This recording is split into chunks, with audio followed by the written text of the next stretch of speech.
الله وبركاته. وعليكم السلام ورحمة الله وبركاته. نحمده ونستعينه ونستغفره ونعوذ بالله من شرور أنفسنا ومن سيئات أعمالنا. من يهد الله فلا مضل له ومن يضلله فلا هادي له. ونشهد أن لا إله إلا الله وحده لا شريك له. ونشهد أن سيدنا وحبيبنا ومولانا محمدا عبده ورسوله الذي أرسله بالحق بشيرا ونذيرا وداعيا إلى الله بإذنه وسراجا منيرا. فقد قال الله تعالى في كلامه المجيد وفرقانه الحميد: أعوذ بالله من الشيطان الرجيم. بسم الله الرحمن الرحيم. اليوم نختم على أفواههم وتكلمنا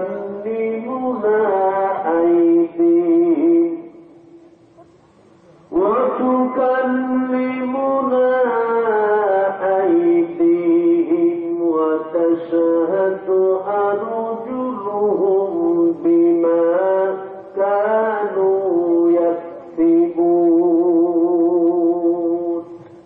إن الله وملائكته يصلون على النبي.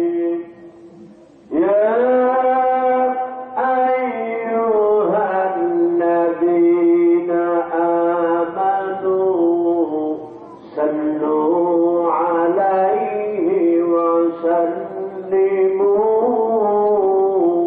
تسليما. اللهم صل على سيدنا محمد وعلى آل سيدنا مولانا.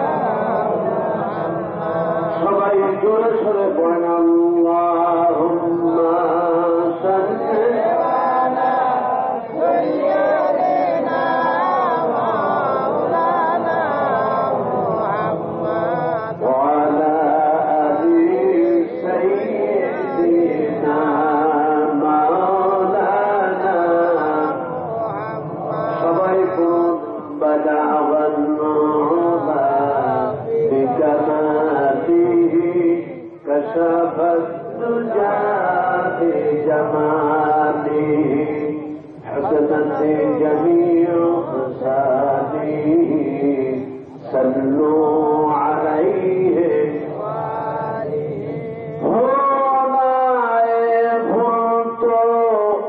बुलबुल का तरन्नुम भी न हो, सन्नदहर में कलियों का तबस्सुम भी न हो। बलगन्नुला कशफत जमालिही हसनत जमीउ खसालिही। सल्लू अलैहि।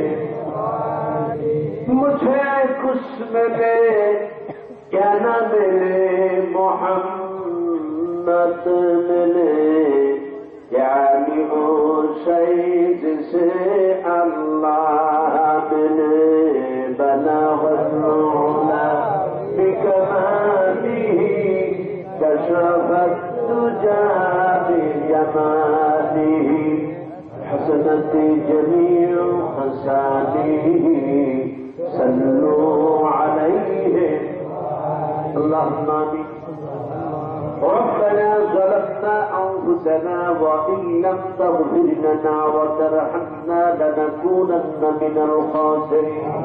أي الله تعالى ভাঙবাড়িয়া দাখিলি মাদ্রাসা কর্তৃক আয়োজিত দুদিন ব্যাপী তাফসীরুল কোরআন মাহফিলের আজকের প্রথম দিবসে হাজার মুসলমান নরনারী কয়েক মরতবা দরুদ সালাম পড়ে তোমার দরবারে হাত তুলেছি। আমাদের দরুদ সালাম টুকুন সোনার মদিনায় নবী পাকের রওজা মুবারকে পৌঁছিয়া দাও। तमाम পৃথিবীর মাটির নিচে যত মুমিন মুমিনা শহীদ হয়েছেন মেহেরবানি করে সব তাদের সকলের রূহ মুবারকে পৌঁছিয়ে দাও। ময়দানে যারা এসেছেন আর এখনো পর্যন্ত আসতে পারেন নাই অনেকেরই কলিজার টুকরা বা জনম দুঃখিনী মা সারা জীবনের জন্য তিন পানা এক করে চলে গেছে। ওই মা বাবা কবরে কোন অবস্থায় রয়েছে জানি না। আজকের মাহফিলের বদৌলতে তোমার হাবিবের ইজ্জতের খাতিরে ওই মা বাবার কবর আযাব মাফ করে দিয়া কবর গুলাকে জান্নাতের বাগিচা বানায়া দাও। আল্লাহ তাআলা এই মাদ্রাসার প্রতিষ্ঠাতা আমার খুব অত্যন্ত প্রিয় মানুষ ছিলেন। এলাকার জন্য নক্ষত্র, সারা দুনিয়ার সকল সম্পর্ক ছিন্ন করে হযরত মাওলানা মমতাজউদ্দিন সাহেব আমাদের পাশেই ঘুমিয়ে আছেন। হায় আল্লাহ, জানি না কবরে কোন অবস্থায় রয়েছে। হাজার হাজার মুসলমান নরনারী তোমার দরবারে হাত তুলেছি, মেহেরবানি করে তার কবরটাকে তুমি জান্নাতের বাগান বানায়া দাও। আয়াল্লাহ, মাহফিলের আয়োজন যারা করেছেন শোনার জন্য এসেছেন, কিয়ামতের দিন মুসিবতের সময় এই মাহফিল আমাদের সকলের জন্য নাজাতের জরিয়া বানিয়ে দাও। আল্লাহ, আমি গুনাহগার, এই গ্রামে জন্মেছি, এই গ্রামে বড় হয়েছি, দূর থেকে এখন এসেছি। আল্লাহ, তোমার বান্দাদের সামনে জানি না তোমার সংসদ থেকে আমার জন্য কি বাজেট রেখেছ। অল্প সময়ের জন্য তোমার বান্দা বান্দীদের সামনে কোরআনে হাকিম থেকে কিছু কথা বলবার তৌফিক দাও। সুবহানা রাব্বিকা রাব্বিল ইজ্জাতি আম্মা ইয়াসিফুন ওয়া সালামুন আলাল মুরসালিন আলহামদুলিল্লাহি রাব্বিল আলামিন। আলহামদুলিল্লাহ نحمده ونصلي على رسوله الكريم أما بعد। ভাঙবাড়িয়া দাখিল মাদ্রাসার উদ্যোগে আয়োজিত দুদিন ব্যাপী তাফসীরুল কোরআন মাহফিলের আজকের 40তম অধিবেশনে সম্মানিত সভাপতি আর উপস্থিত রয়েছেন এই প্রতিষ্ঠানে সম্মানিত সুপারিনটেন্ডেন্ট সহ অন্যান্য শিক্ষক মন্ডলী, বিভিন্ন স্থান থেকে এসেছেন সম্মানিত উলামা হযরত। এই গ্রাম তথা আশেপাশের গ্রাম থেকে আগত ইসলাম দরদি, ইসলাম প্রিয় ভাইয়েরা, পর্দার অন্তর অবস্থানরতা মা ও বোনেরা, السلام عليكم ورحمة الله وبركاته হে আল্লাহ সুবহানাহু ওয়া তাআলার দরবারে শুকর গুজার হচ্ছি, যিনি না শীত না গরম নাবিশীতের এই সুন্দর রাত্রিতে বিশ্ব নবীর মেহমান বানিয়ে সামিয়ানার তলে জমিনের উপরে জান্নাতের বাগিচায় বসার সুযোগ তিনি করে দিয়েছেন। ওই সত্তার দরবারে শুকরিয়া পেশ করছি। আমরা সকলে করছি জোরে সোরে আলহামদুলিল্লাহ। লক্ষ কোটি দরুদ আগায়ে নামদার তাজেদারে মদিনা সরওয়ারে কায়নাত সাইয়্যিদুল আম্বিয়া বিশ্বনেতা বিশ্বনবী জনাব মুহাম্মদুর রাসূলুল্লাহ সাল্লাল্লাহু আলাইহি ওয়াসাল্লাম।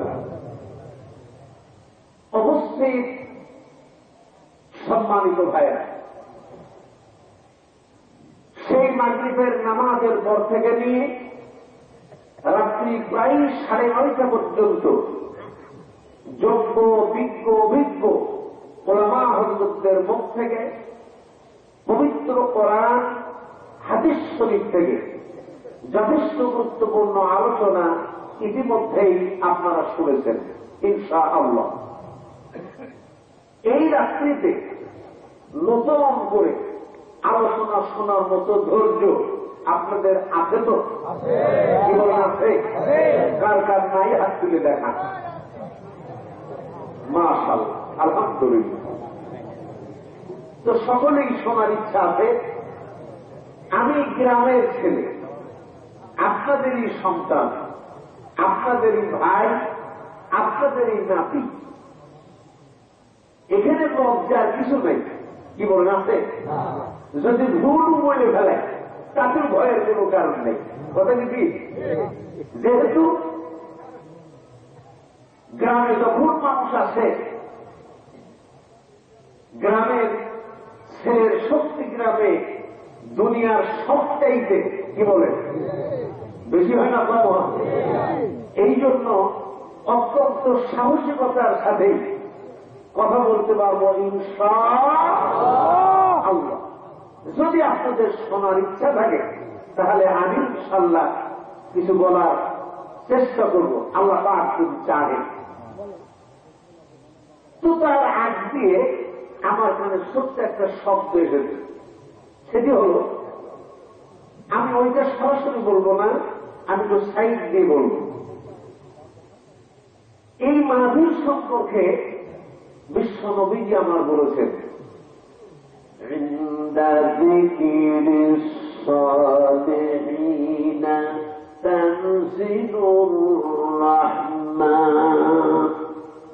যেখানে কোরআন শরীফের আলোচনা হয়, নবীদের জীবন আলোচনা হয়, সাহাবায়ে কেরাম মুফাসসিরিন মুহাদ্দিসিনদের কথা, আল্লাহর জিকির যেখানে হয়, সেখানে যতক্ষণ তা চলে আল্লাহর আসমান থেকে রহমতের বর্ষণ হতে থাকে। আল্লাহর নবী আরো বললেন, ওমা রিয়াজুল জান্নাত, এটা হলো দুনিয়ার মুখে জান্নাতের বাগান। যখন কোন মানুষ এ জায়গায় বসবে এবং বসে থাকবে, এমন অবস্থায় যদি কারোর মৃত্যু হয়, বিনা হিসাবে আল্লাহর জান্নাতে যাবে। এত জোরে হবে না? মনে হয় কি না খাই আসছে নাকি? ভাই জানো, এরপর আমি জানতে চাই, এখানে যারা এসেছেন নিঃসন্দেহে রসুলকে ভালোবাসি না, কি বলেন? আলহামদুলিল্লাহ। বিশ্ব নবীকে আমরা ভালোবাসি, সাহাবায়ে কেরাম রসুলকে ভালোবাসতেন। রসুলের ভালোবাসার প্রমাণ মুখে না আমলের দ্বারা? রসুল বলছেন, সাহাবিরা তোমরা আমাকে কেমন ভালোবাসো? সাহাবায়ে কেরাম বলেন, হুজুর জীবনের চাইতেও বেশি ভালোবাসে। আমার কথার উপরে আমল কেমন করো, তো হুজুর একবার বলেই দেখেন। রসুল বলে দিলেন, তোমাদের সামনে যাদের জায়গাগুলো ফাঁকা, পেছন থেকে যে বসো, অন্য ভাইদের বসার জায়গাগুলো দাও। শুধু বলতে দেরি হলো, কে কার আগে এসে সামনের জায়গা পূরণ করে বসো। আমি দেখতে চাই ভাঙবাড়ির মানুষেরা, অন্যান্য গ্রামের মানুষেরা সত্যি আল্লাহর নবীকে আমরা ভালোবাসি কিনা। যারা বাসি তারা আগে আসবো, যারা বাসি না তারা আগাইয়া আসবো না। আর এই আশাই শেষ আশা, এরপরে বিদায়ের বলা কথা, ঠিক কিনা? এই জন্য সবাই একটু আগে আসে আর শব্দ পড়েন লা ইলাহা ইল্লাল্লাহ। খুব দ্রুত লা ইলাহা ইল্লাল্লাহ, লা ইলাহা ইল্লাল্লাহ, লা ইলাহা ইল্লাল্লাহ, লা ইলাহা ইল্লাল্লাহ, মুহাম্মাদুর রাসূলুল্লাহ। সকলে করি সাল্লাল্লাহু আলাইহি ওয়াসাল্লাম। Sit down please. সব বসে থাকেন, আমি সরাসরি আলোচনায় যাচ্ছি। এই পৃথিবীতে মানুষ সব কথা যদি না মানে, গুরুত্ব আরোপ না করে, ভয় যদি না পায়, তবে এমন কিছু কথা আছে যেইটার কাছে আত্মসমর্পণ করতেই হবে। সেই কথাটা আমি বলছি, তার নাম হইল মৃত্যু। এইখানে যতগুলি লোক বসা আছেন, আল্লাহ হস্তে একজন হাসছিল বলবেন, আমি জীবনেও মরব না।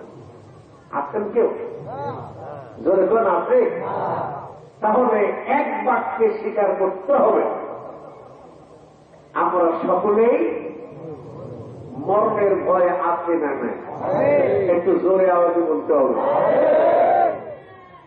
মরণ হলে দুনিয়ার পরিসমাপ্তি।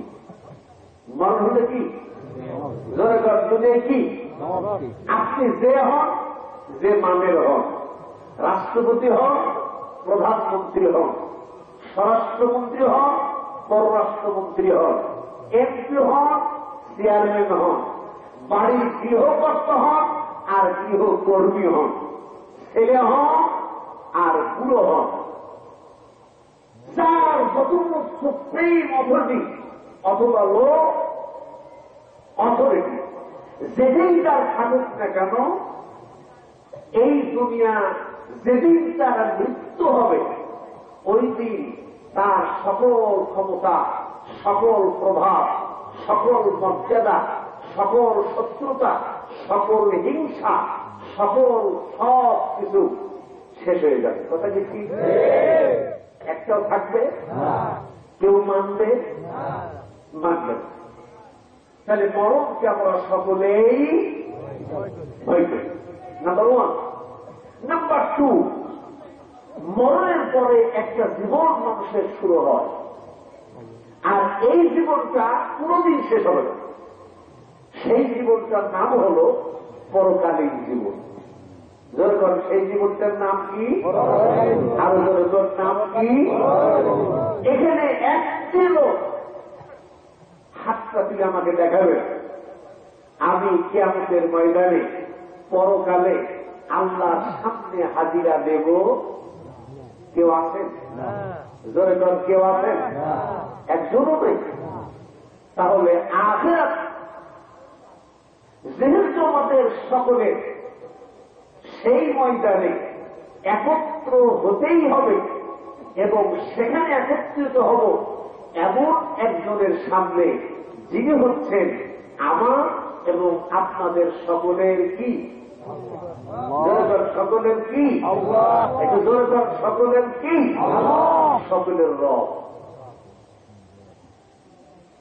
পৃথিবীর কোন শক্তির সামনে যদি কিছু বলতে ভয় হয়, সে যখন চলে যায় তার পুষ্টি উদ্ধার করতে আপনার কোনো বাধা নেই।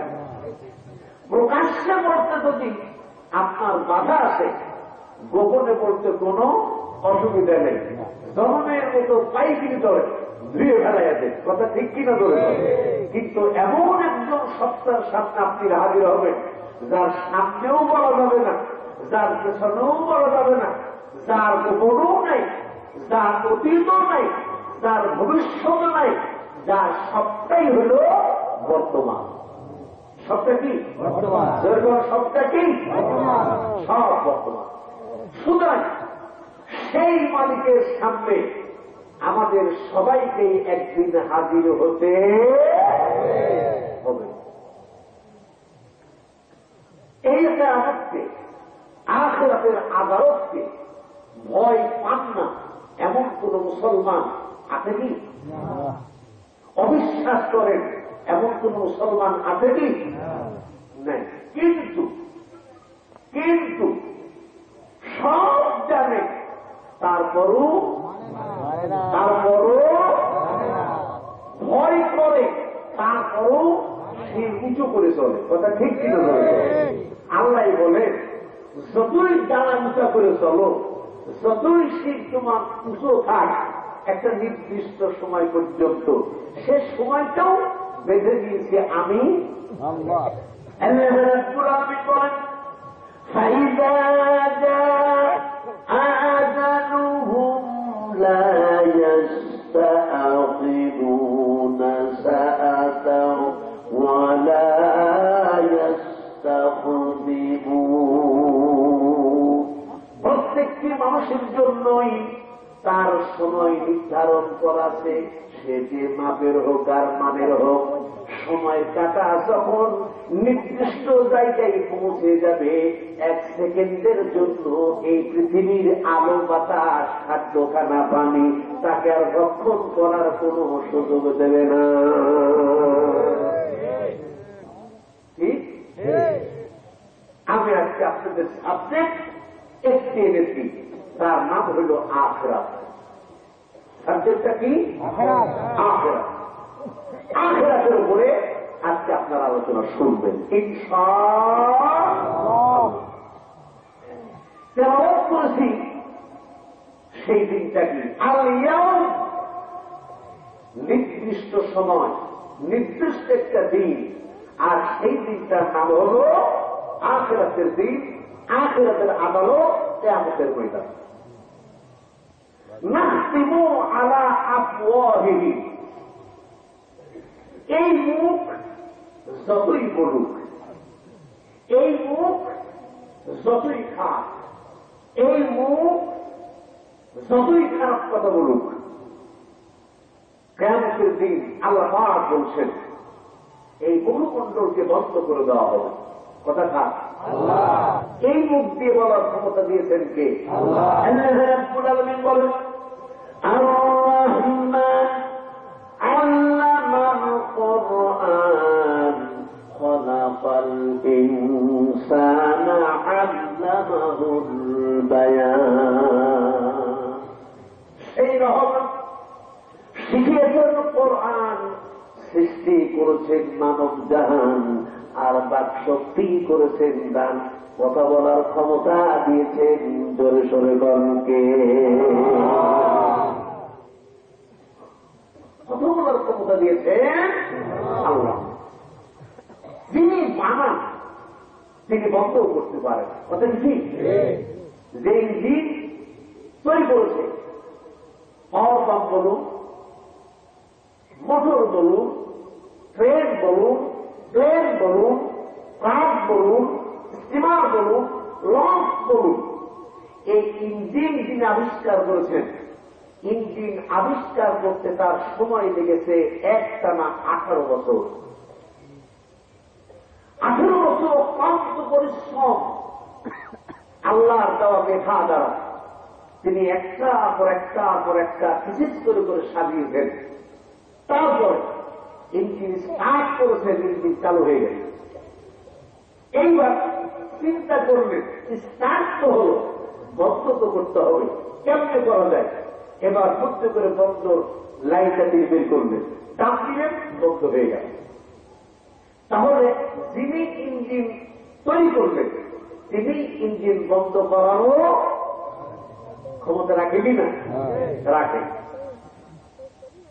তো যে আল্লাহ আপনাকে আমাকে বলার ক্ষমতা দিয়েছেন, সেই আল্লাহ আপনার আমার বলার ক্ষমতা বন্ধ করে দিতে পারে কিনা?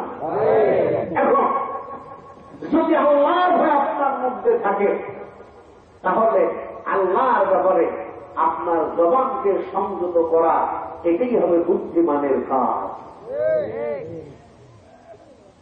যদি এই জবান ওই মালিকের বিরুদ্ধে হয়, এই জবান রসুলের বিরুদ্ধে যদি হয়, খোদার কসম করে বলছি, এই জবান আপনাকে বন্ধ করে দিয়ে আল্লাহ পাক সারা করে আপনার হিসাব দেবে। আপনি সেদিন কিছুই করতে পারবেন না। এরপর আল্লাহ পাক বলছেন, وَتُكَلِّمُنَا أَيْدِيهِمْ। আল্লাহ পাক বলেছেন এই হাতকে আল্লাহ কথা বলার ক্ষমতা দেবেন। হাত কথা বলবে, আল্লাহ যা বলতে বলবেন। আল্লাহর কথা ছাড়া কিয়ামতে আর কারো কথা চলবে? চলবে না। আমি আপনাদের দলিল সহকারে শোনাবো। তাহলে হাত কথা বলবে কার হুকুমে? আল্লাহ। বিশ্বাস করেন? করেন? করেন। শুধু তাই না, আল্লাহ বলছেন তোমাদের মুখ যখন বন্ধ হল, তোমাদের হাত যখন কথা বলতে আরম্ভ করল, তোমাদের মুখ কি বলছে আর হাত কি বলছে, মুখ সত্য না হাত সত্য, এইটার প্রমাণ করার জন্য সাক্ষীর দরকার আছে না নাই? আল্লাহ রাব্বুল আলামিন বলেন, ওয়াতাশহাদু আরজুলুহুম, তোমাদের পাগুলি আমি আল্লাহর নির্দেশে সাক্ষ্য প্রদান করবে। কিসের সাক্ষ্য? আল্লাহ পাক বলেন, বিমা কানু ইয়াকসিবুন, যে সময় এই দুনিয়াতে আল্লাহ পাক তোমাকে দিয়েছিলেন, এই সময়ের মধ্যে আল্লাহ পাকের পক্ষ থেকে কিছু ছিল আদেশ আর কিছু ছিল নিষেধ, ঠিক কিনা? কিছু আল্লাহ পাক খেতে বলেছেন, কিছুকে না করেছেন, কিছু আল্লাহ বলতে বলেছেন, কিছুকে আল্লাহ নিষেধ করে দিয়েছেন। এখন এই মুখটা তুমি কোন পথে চালিয়েছ, এই দেহটা তোমার কোন পথে চালিয়েছ, কিয়ামতের দিন আল্লাহ রাব্বুল আলামিন বলছেন তোমার অতীত জীবনের সকল কর্মকাণ্ডের সব হিসাব আল্লাহর সামনে দাঁড়িয়ে হয়ে যাবে।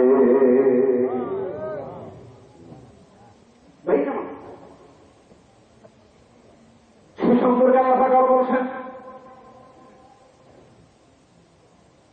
فَمَن يَعْمَلْ مِثْقَالَ ذَرَّةٍ خَيْرًا يَرَهُ وَمَن يَعْمَلْ مِثْقَالَ ذَرَّةٍ شَرًّا يَرَهُ।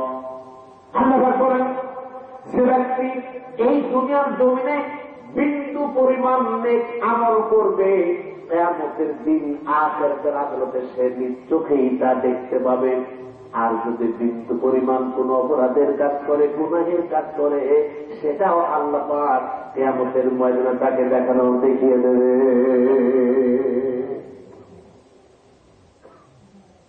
তাহলে আমি আপনি ধরা পড়ে যাবো না? যাবো না? আপনি মনে করুন রাস্তায় চলছেন, রাস্তায় চলতে চলতে হঠাৎ করে দেখলেন একটা কাঁটা খাড়া হয়ে আছে, মনে মনে ভাবলেন, এই কাঁটাটা খাড়া হয়ে আছে, এই কাঁটাটা কোন মুসলমান ভাইয়ের পায়ে যদি বেঁধে আমার ভাইটা কষ্ট পেতে পারে, একটা কাঠ পড়ে আছে, এই কাঠটায় পা কেটে যেতে পারে, রাস্তাটা গর্ত আছে, পা পড়ে পা ভাঙতে পারে। রাস্তাটা বুঝিয়ে দিলেন, কাঁটাটা সরিয়ে দিলেন, কাজটা ফেলে দিলেন, আপনি মনেও করলেন না এটা নেক আমল হলো না বদ আমল হলো। আমার আল্লাহ পাক বলছেন তোমার মেমোরিতে এইটা পাপের খাতায় না পুণ্যের খাতায় তোমার জানা নাই, ওইটা আমি আল্লাহ পাপের খাতায় না পুণ্যের খাতায় লিখেছি। কিয়ামতের দিন আমি আল্লাহ তোমার এটা দেখিয়ে দেব। আমার ভাইরা, তুমি রাস্তায় চলছ, তোমার মনে শয়তানি ঢুকলো, দেখলে একটা অন্ধ মানুষ মিথ্যা কথা বলে লাঠিটাকে কেড়ে নিলে আর বললে আসেন এই দিকে ভালো রাস্তা, অন্ধটাকে গর্তের মধ্যে ফেলাইয়া দিলে। তুমি বলছি আমি তো আনন্দ করলাম, ইয়াকি মারলাম, ফাজলামি করলাম, আমি তো আমার মনে দোষ নেই। বলুন এটা পাপের কাজ না ভালো কাজ? এইটা পাপ করেছেন, আপনার মেমোরিতে নাই, আপনি পাপ করেছেন কাল কিয়ামতের ময়দানে। এত বড় জঘন্য অপরাধটা আপনি করেছেন, আপনার মেমোরিতে না থাকলেও আমার আল্লাহ এই অপরাধটাকে কিয়ামতের ময়দানে দেখাইয়া দেবে। শুধু তাই না, এবার আপনারাই বলেন, বিন্দু যদি আল্লাহ পাক না ছাড়েন তাহলে সিন্ধু পরিমাণ অপরাধ করলে আপনি কি মাপ পাবেন? পাবেন? আমার আল্লাহ পাক আরো বলছেন, ওয়ামাল হায়াতুদ দুনিয়া ইল্লা লাইবু ওয়া লাহু ওয়া লাদ-দারুল আখিরাতু খায়রুল-লিল্লাযীনা ইয়াত্তাকুনা আফালা তা'আকিলুন। আল্লাহ পাক বলছেন পার্থিব জীবনটা খেলতামাশা ব্যতীত আর কিছুই না, আর মুত্তাকিদের জন্য পরকালের বাসস্থানই হবে উত্তম। তোমরা ভেবে একটুখানি দেখে নাও। আল্লাহ পাক বলছেন বান্দা শোনো, এই দুনিয়াটাকে যদি কেউ মনে করো এটাই আমার জীবনের শেষ জায়গা, এটাই আনন্দের জায়গা, এটাই সুখের জায়গা, খুশির জায়গা, এটাই আমার জীবনের সব, পাইছি আর ছাড়বো না, যা ইচ্ছা তাই করবো, আমার আর ধরার কেউ নাই, তাহলে আপনি মারাত্মক ভুল করবেন। আপনাকে আল্লাহ ছাড়বে না, কথা ঠিক না বেডিং করবে? হ্যাঁ, যারা নাকি বুদ্ধিমান হবে, আখিরাতের যাদের অন্তরে ভয় থাকবে, মরণের ভয় যাদের অন্তরে থাকবে, আল্লাহর কসম যা বলছি ওদের জীবন চলে যাবে। কখনো আল্লাহর হুকুমের বাইরে তারা কখনোই জবান দিয়ে কোনো কথা বলতে চাইবে না, হাত দ্বারা কোনো কাজ করবে না, পা দ্বারা হাঁটবে না, চোখ দ্বারা দেখবে না, মুখ দ্বারা চলবে না। এই লোকগুলি আল্লাহর কাছে সম্মানিত হবে। জোরে করুন সুবহানাল্লাহ। এই দুনিয়া হচ্ছে একটা খেলতা বসার জায়গা। এই দুনিয়ার মূল্য আল্লাহর কাছে আছে? জোরে বলুন আছে? ও ভাই, দুনিয়া কতটুকু দেখুন, ফুটবল খেলা কয় মিনিট? 90 মিনিট। 90 মিনিট রেফারি ঘড়ি দেখে আর খেলা করে। যেই 90 মিনিট হয়ে গেল, অগ্নি পুত্র বাসি দিল, সব খেলা শেষ, লক্ষ লক্ষ কোটি কোটি টাকা শেষ হয়ে গেল, আনন্দ মুক্তি যা সব শেষ। আর বলে গেল একটা বলে পুরো প্লেয়ার পা দেবে বাকি দেওয়ার পরে। তাহলে বলছেন এই 90 মিনিটে শ্বাস সরঞ্জাম করতে কত সময় আপনার ব্যয় হল? 90 মিনিটে সব শেষ হয়ে গেল। আপনার এই দুনিয়াটা ঠিক ওই রকম খেলতামাশার একটা স্থান। এই দুনিয়ার জীবন আপনার শেষ হয়ে গেল, আপনার জীবনের সব শেষ। আপনি ভালো কর্ম আর করতে পারবেন না, খারাপ কর্ম আর করতে পারবেন না। সুতরাং এই দুনিয়ার মূল্য আমার আল্লাহর কাছে খুব নগণ্য নেই। কিরকম? আল্লাহ পাক বলেছেন এই দুনিয়াটা যদি একটা মশার দানা পরিমাণ আল্লাহর কাছে মূল্যায়িত হতো, খোদার কসম করে বলছি আল্লাহর নাফরমানি এক আল্লাহর বান্দাকে করার সুযোগ দিত না। এরপরে আল্লাহ বলছেন يسألونك عن الساعة ينام مرساها قل إنما علمها عند ربي لا يجلها لوقتها إلا هو আল্লাহ বলছেন নবী লোকেরা আপনাকে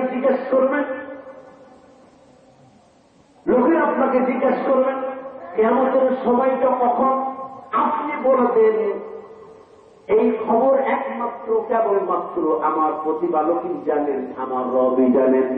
কিয়ামত নির্দিষ্ট সময় আমার আল্লাহ সংঘটিত করবে, 1 সেকেন্ড বিলম্ব হবে না। জোরে করুন সুবহানাল্লাহ। আল্লাহ পাক বলেন উনজুর কাইফা ফাদ্দালনা বা'দাহুম আলা বা'দিন ওয়াল আখিরাতু আকবারু দারাজাতিন ওয়া আকবারু তাফদীলা। আল্লাহ বলেন আপনি লক্ষ্য করুন দুনিয়ার ক্ষেত্রে আমি আল্লাহ একজনকে অপরজনের উপরে মর্যাদা শ্রেষ্ঠত্ব দান করেছি। আমার আল্লাহ পাক বলছেন নিশ্চয়ই আখিরাতের মর্যাদার হিসাবটা অনেক বড় হবে। জোরে করতে সুবহানাল্লাহ। এবং ফজিলতের দিক দিয়েও ব্যাপারটা অত্যন্ত শ্রেষ্ঠ হবে। আখিরাতের শ্রেষ্ঠত্ব যাদের মধ্যে বিরাজ করবে বন্ধুর আমার, সেই ব্যক্তিরা কখনো আল্লাহর হুকুমের বিরোধিতা, আল্লাহর আইনের বিরোধিতা কোনো কিছুই ওই বান্দার দ্বারা করা সম্ভব হবে আরো জোরে কোনো হবে। আল্লাহ রাব্বুল আলামিন দরবার করে পাঠান নাই, আর্মি কমান্ডার করে পাঠান নাই, আল্লাহ পাক দরজাল করে পাঠান নাই। আমার আল্লাহ পাক নবীকে বললেন ওয়ামা, বলুন না ওয়ামা আরসালনাকা ইল্লা রাহমাতাল লিল আলামিন। হে নবী, আমি আপনাকে দুনিয়ার বুকে রহমত আর করুণা করে পাঠালাম। ধরে করুন সুবহানাল্লাহ। মানুষকে আপনি হাঙ্কা দিয়ে পথে আনলাম না, আপনি কি করবেন? বিলহাক্কি বাশীরান ওয়া নাযীরা। আপনি জাহান্নামের ভয় প্রদর্শন করবেন আর জান্নাতের সুসংবাদ দেবেন। আপনাকে জান্নাতের সুসংবাদদাতা আর জাহান্নামের ভয় প্রদর্শনকারী হিসেবে আমি জমিনের বুকে আপনারা পাঠাইলাম। আমিও ঠিক আপনাদেরকে কোন পদার্থবাদ করতে রাজি না, কারণ নাম বৃদ্ধে রাজি না। আপনি যদি আপনার ভালো চান, আপনি যদি আপনার কল্যাণ চান, আপনি যদি আপনার কবরে সম্মানের আসনে সুপ্রতিষ্ঠিত হতে চান, তাহলে 1 নম্বরে আপনি আল্লাহকে ভয় করুন, 2 নম্বর মৃত্যুকে সামনে আনুন, 3 নম্বর আখিরাতের কথা স্মরণ করুন। তাহলে আপনার দ্বারা অসামাজিক কোন কাজ সম্ভব হবে না। আপনার দ্বারা মানুষের ক্ষতি সাধন করা কোন স্প্রিট মনোবৃত্তি তৈরি হবে না।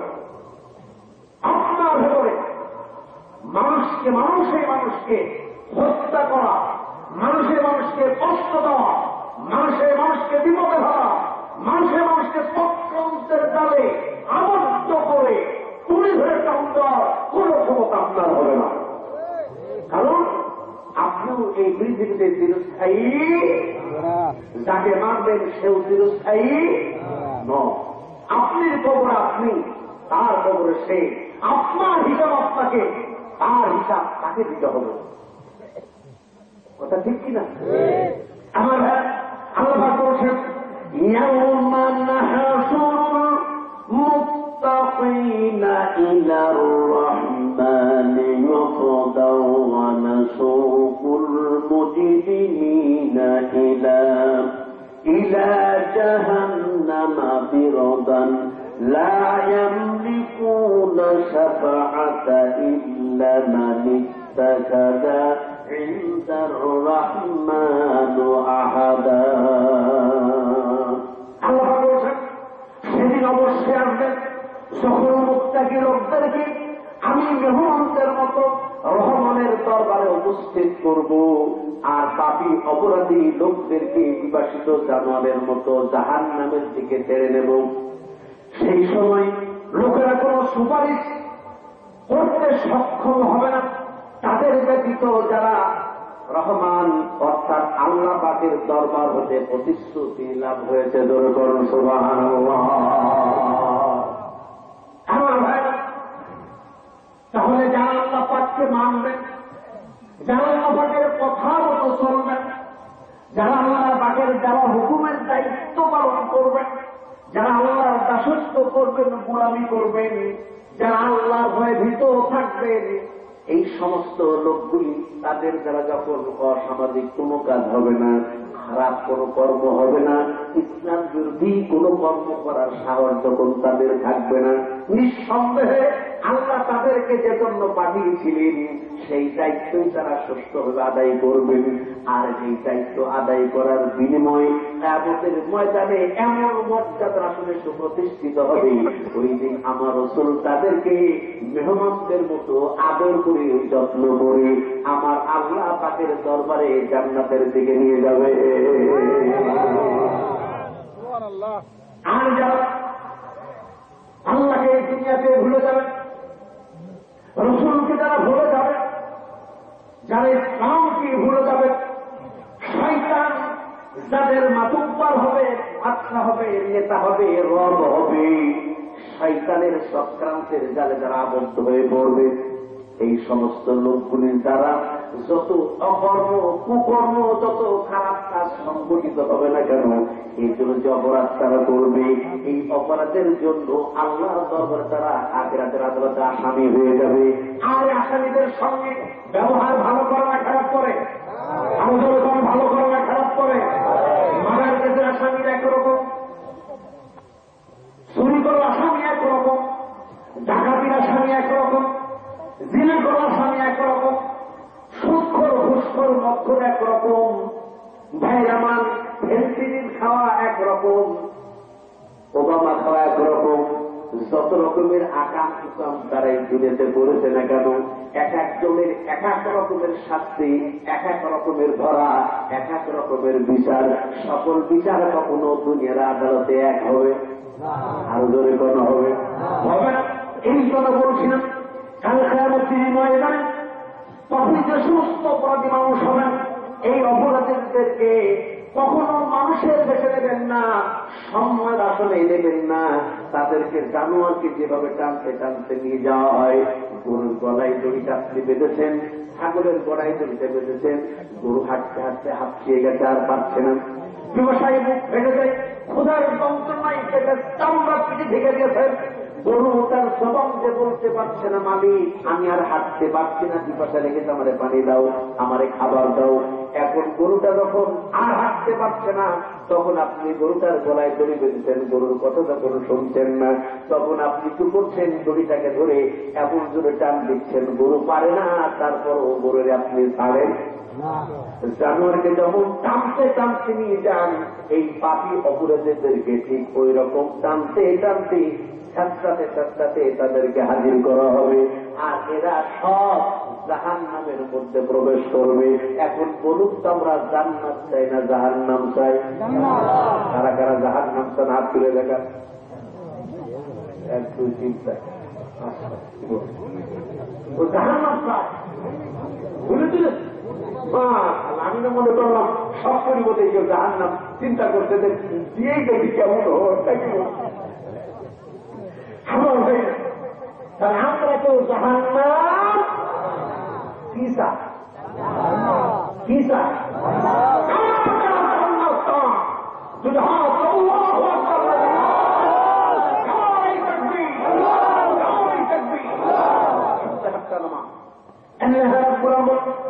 جنات تجري من تحتها الأنهار আল্লাহ রাব্বুল আলামিন বলেছেন আমি যারা জান্নাতি আমি তাদের জন্য জান্নাত নির্ধারণ করে দিয়েছি যার তলতে দিয়ে 4-4টা নহর প্রবাহমান থাকবে। যেরকম কয়টা নহর?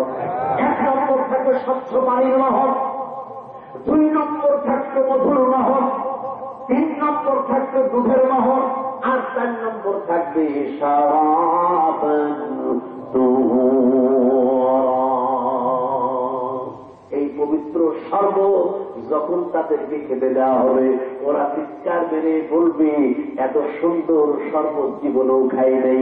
আমার আল্লাহর নবী বলেছেন হাদিস শরীফের মধ্যে কি বললাম, আমার নবীকে আল্লাহ পাক জানিয়ে দিয়েছেন। আমার নবী সাহাবীদের সামনে বলছেন সাহাবীরা শোনো, আল্লাহ রাব্বুল আলামিন বেহেশতি জান্নাতি মানুষকে এমন কিছু দেবেন যা কোনদিন তার চোখ দেখে নাই। আল্লাহ পাক জান্নাতে এমন নিয়ামত দেবে যা তার কান কোনদিন শোনে নাই। আল্লাহ পাক জান্নাতে এমন সম্পদ দেবেন যা তার অন্তরে কোনদিন চিন্তাও করতে পারে নাই। আমার আল্লাহ পাক জান্নাতীদেরকে এত নিয়ামত দেবেন যা জান্নাতি কখনো ভাবনার মধ্যেও আনতে পারে নাই। ওই জান্নাত চাই আমরা, তাহলে ওই জান্নাত পেতে হলে বলুন তো ভয় করতে হবে কাকে? আরো জোরে বলেন না। আল্লাহর ভয় কাকে বলে?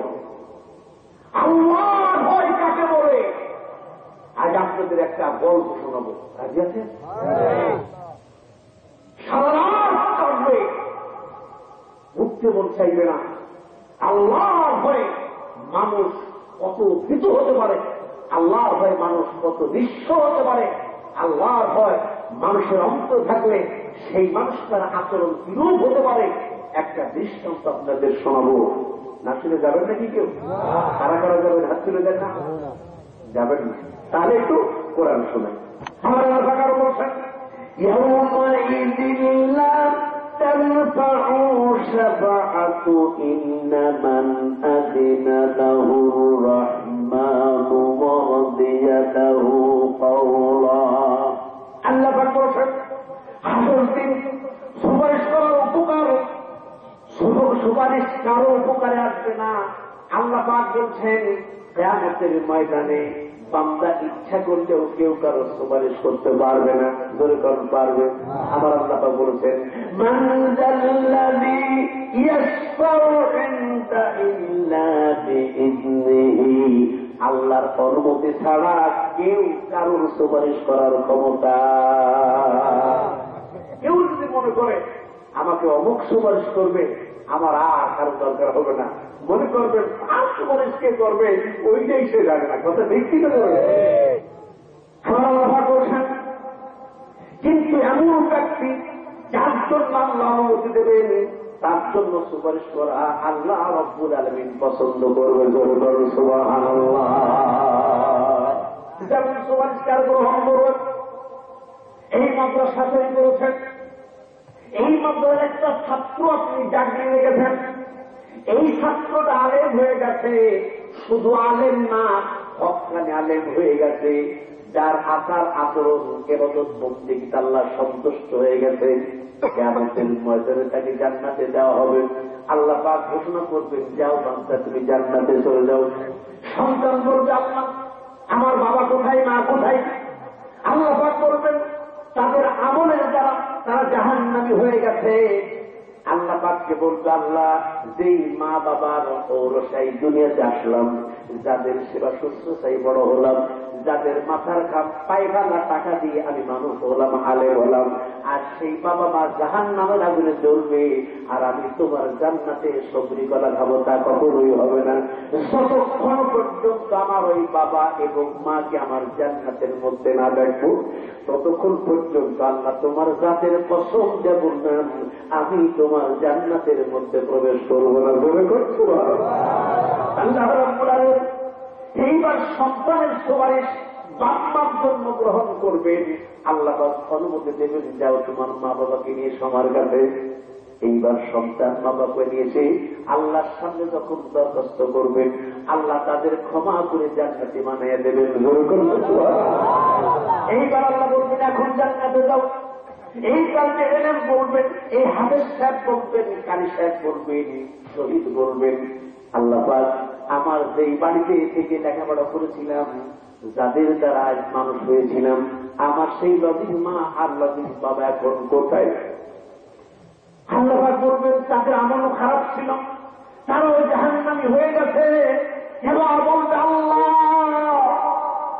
আমি মাদ্রাসায় যাব, আমার নবীর মাতা বড় কষ্টে ছিলেন, অসুস্থ ছিলেন, আমার স্কুলে যাওয়ার টাইম হওয়ার আগেই আমার মা কষ্ট করে আমার জন্য খাদ্যখানা পাঠিয়ে দিয়েছেন। সেই নবীর মাকে জাহান্নামের আগুনে ফেলায় আমি তোমার জান্নাতে ততক্ষণ প্রবেশ করব না যতক্ষণ আমি আমার নবীর মা আর নবীর বাবাকে জান্নাতে না দেখবো। আমার ভাই আল্লাহ পাক অনুমতি দেবেন, যাও। পারমিশন দিলাম। এইবার ওই নবীর মা বাবাকে নিয়ে এসে আল্লাহর সামনে সুপারিশ করবেন, আল্লাহ পাক তাদের মাফ করে দিয়া সরাসরি আল্লাহর জান্নাতের হকদার বানায় দেবে। আল্লাহ উইদাউ ইনফরমেশনে কেউ কখনো কাল কিয়ামতে সুপারিশ করতে। আমার ভাই তাই বলছিলাম, মাদ্রাসার তালিমে তো লজিম রাখা ভালো না খারাপ? সন্তান আলেম বানানো ভালো না খারাপ?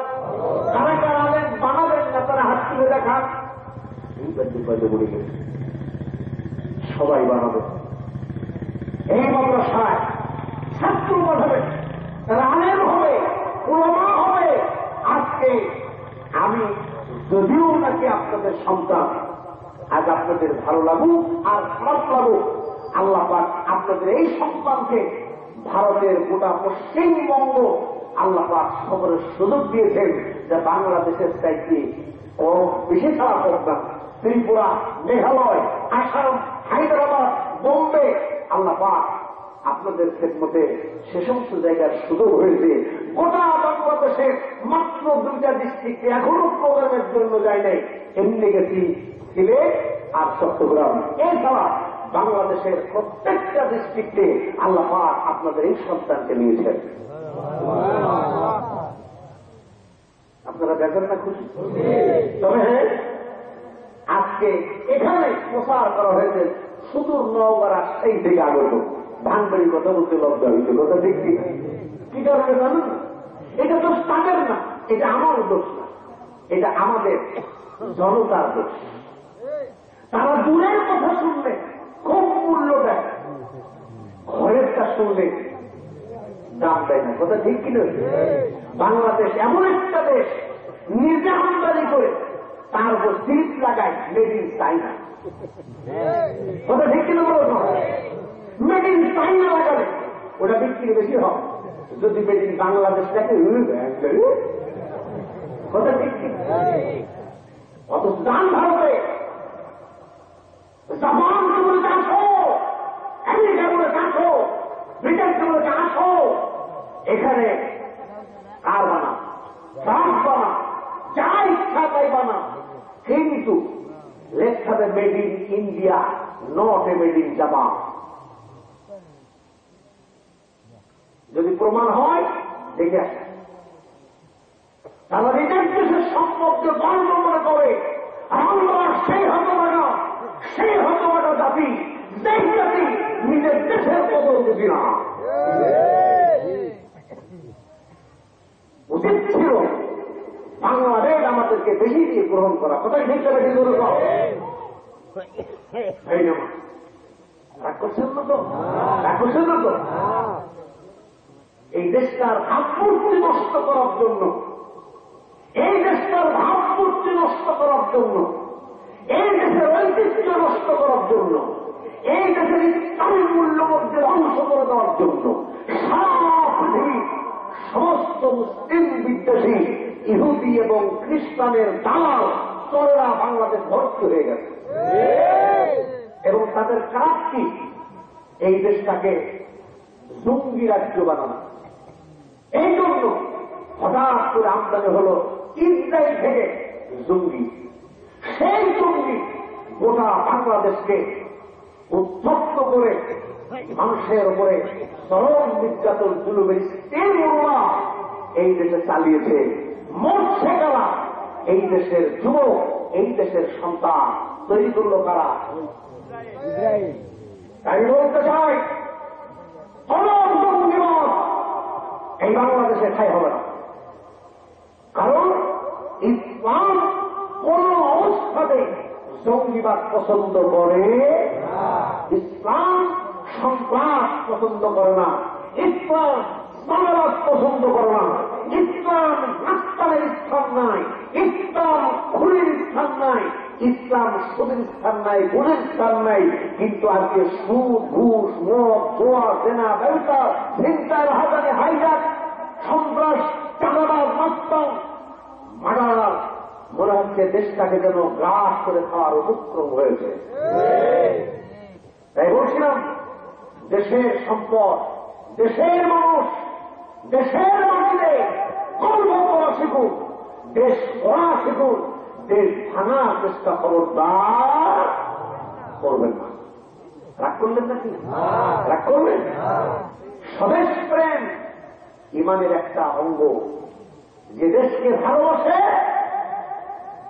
আমার রাসূল যখন মক্কা থেকে মদিনায় হিজরত করছেন, চাপে পড়ে, বিপদে পড়ে, মুসিবতে পড়ে আমার রাসূল মক্কা ছেড়ে যাচ্ছেন, বারবার ঘুরে ঘুরে আবার দিকে তাকিয়ে তাকিয়ে দেখছেন, ঝরঝর করে চোখ দিয়ে পানি পড়ছে।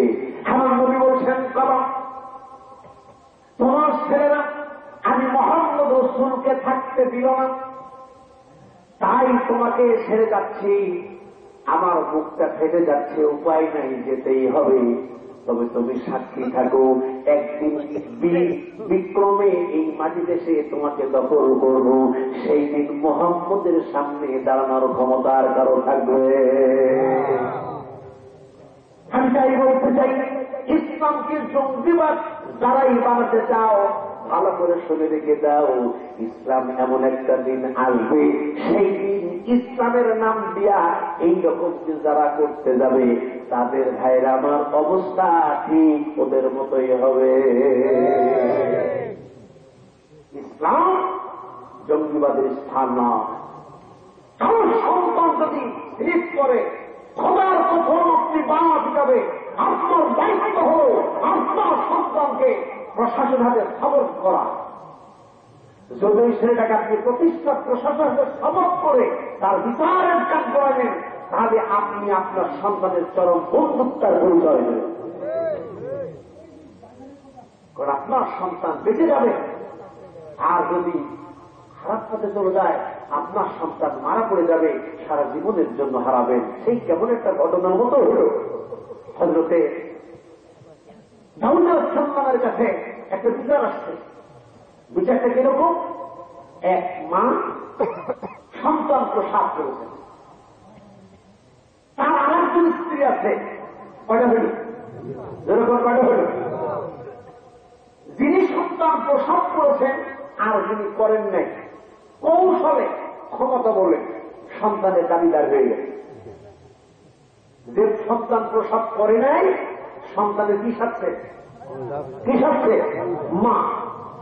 আর অরিজিনাল মাকে পাত্তাই দিচ্ছে না। বিচার পেশ করেছেন দাউদ আলাইহিস সালামের কাছে, আল্লাহ পয়গম্বর আমার সন্তান আমাকে দেয় না, আপনি একটু বিচার করে আমার সন্তান আমার কোনো দিয়ে দেবেন। মাই বলছে, আল্লাহ পয়গম্বর বসাই বড় সন্তান কার? বলছে হুজুর আমার। এই তোমার বলে কেন? বলছে হুজুর সন্তান আমারও দাবি করতে দিচ্ছা, মানে আসলটাকে কি? আল্লাহ নবী বলছেন, এ কেমন বিচার, কি করে করবো? ঠিক আছে, জোর করে দিয়ে দাও।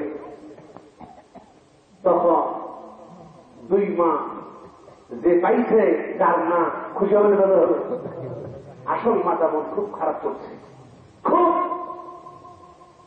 টপ করে ঝরঝর করে চোখ দিয়ে পানি পড়ছে।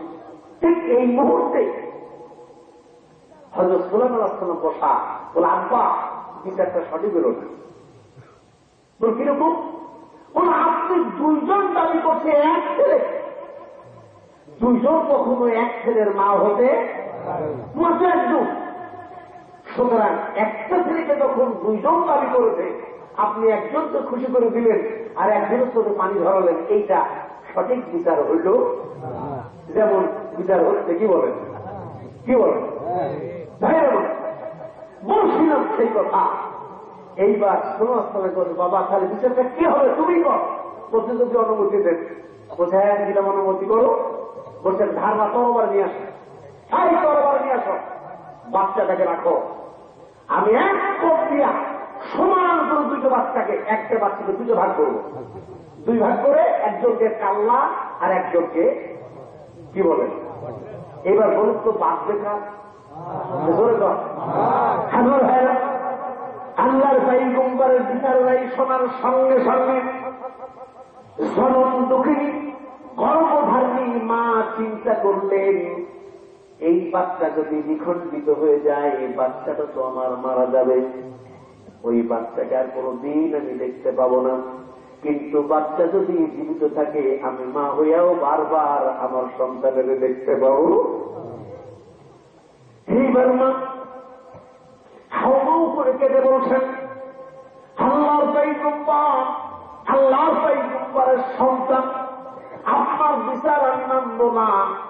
আমার আকুল আবেদন, আমি সন্তানের কাছে ছেড়ে দিলাম, আমার ওই বোনের কাছে সন্তান থাক, ওই সন্তানের মা হোক, তবু আমি বারবার আমার সন্তানদের দেখতে পাবো। আর ওই বলছে দেন দিন কাকে দুভাগ করিয়ে দেন,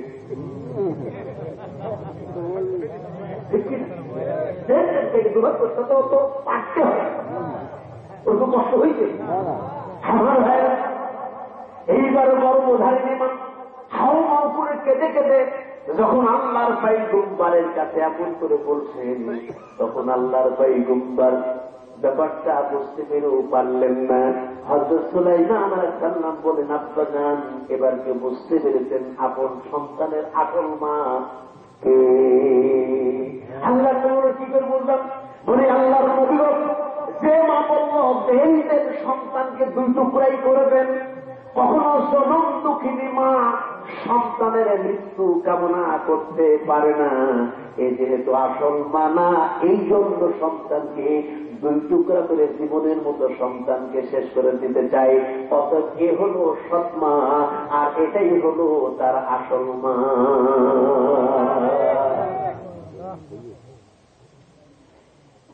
তাই সঠিক যারা বাবা হবে, তারা সন্তানের বিচার নেবেন, সন্তানকে জীবিত অবস্থায় ঘরে পাবো এ আশা। আর যদি জঙ্গির তলে ফেলে দিয়ে, খারাপ তলে ফেলে দিয়ে, সন্ত্রাসের মধ্যে ফেলে দিয়ে আপনার সন্তান যদি গুলি খেয়ে বলে না, কিছু বললেন না, জানালেন না, তাহলে আপনার সন্তানকে জীবনও আর ফেরত কি পাওয়া যাবে? যাবে না। এই জন্য আপনাদের ক্ষেত্রে যত হওয়া আসল মা বাবা যদি হয়, আর বলা লাগবে লাগবে। তাহলে ভয় করতে হবে কাকে? আমার ভাই। এরপর আল্লাহ পাক বলছেন, সুপারিশ করার কথা বলেছিলাম, আল্লাহ পাক অন্যত্র বলছেন, ইন্নাল্লাযীনা লা ইউমিনুনা বিল আখিরাতি যায়্যানা লাহুম আ'মালাহুম ফাহুম ইয়া'মাহুন। আল্লাহ বলছেন, যারা পরকালকে মানে না, ভালো বুঝবেন, যারা পরকালকে মানে না, আর যারা পরকালকে মানে না, আল্লাহ রাব্বুল আলামিন বলছেন, বন্ধুরা আমার, আমি তাদের কাজকর্মগুলাকে দুনিয়ার জীবন অত্যন্ত চাকচিক্যময় বানাইয়া দিয়েছি, নাউযুবিল্লাহ। আর এইগুলো তারা বিভ্রান্ত হয়ে বারবার ফিরে আসছে। আমার ভাই, কারণ আপনারা জানেন দুনিয়া চাকচিক্য শুধু তাদের কাছে পছন্দ হয়। নামাজের ওযু করতে বড় কষ্ট হয়, নামাজ পড়তে বড় কষ্ট হয়, কোরআন পড়তে বড় কষ্ট হয়, দাড়ি রাখা টুপি মাথায় দিতে বড় কষ্ট হয়। কারণ এই জন্য তাদের কাছে কষ্টকর হয়, অতি জ্বালাময় হয়। এই কারণেই, এই জন্য যে তারা আল্লাহ পাককে মানে না, আখিরাতকে মানে না, মরণের ভয় তারা কখনোই করে না। মনে করে দুনিয়া যখন পেয়ে গেছি, দুনিয়াটা মস্ত বড় খাও দাওয়ার ভক্তি করো, এই দুনিয়াই তার জীবনের সম্পদ মনে করেছে। এই জন্য তাদের কাছে মদের আড্ডাখানা খুব ভালো লাগে, ঠিক কিনা? তাদের কাছে যাত্রা অনুষ্ঠান ভালো লাগে, তাদের কাছে সিনেমা ভালো লাগে, থিয়েটার ভালো লাগে, বায়োস্কোপ ভালো লাগে। তাদের কাছে যেখানে রং তামাশা হয় ওই জায়গাগুলোয় তাদের কাছে মারাত্মক অত্যন্ত আনন্দদায়ক হয়। কিন্তু দিনের কথা যখন আসে তখন একটু উহু উহু করে, ঠিক কিনা? যেমন দেখেন না, সপ্তাহে একদিন জুম্মার দিন কেউ তো সকলে নামাজ পড়ে না, কিছু কিছু লোক নামাজে আসে, মনে মনে করে যদি শুক্রবারটাও মায়ের দেয় সবাইকে জানি করে বেটা নামাজি না, যদি মরি জানাতে তো রাখতে হবে না, অন্তত জানাতে ঠিক রাখার জন্য, সমাজের লোক জানাতে অংশগ্রহণের জন্য অন্তত আমাকে জুম্মার একটা দিন হলেও যাতে মন চাই না ঢুকে গেছে।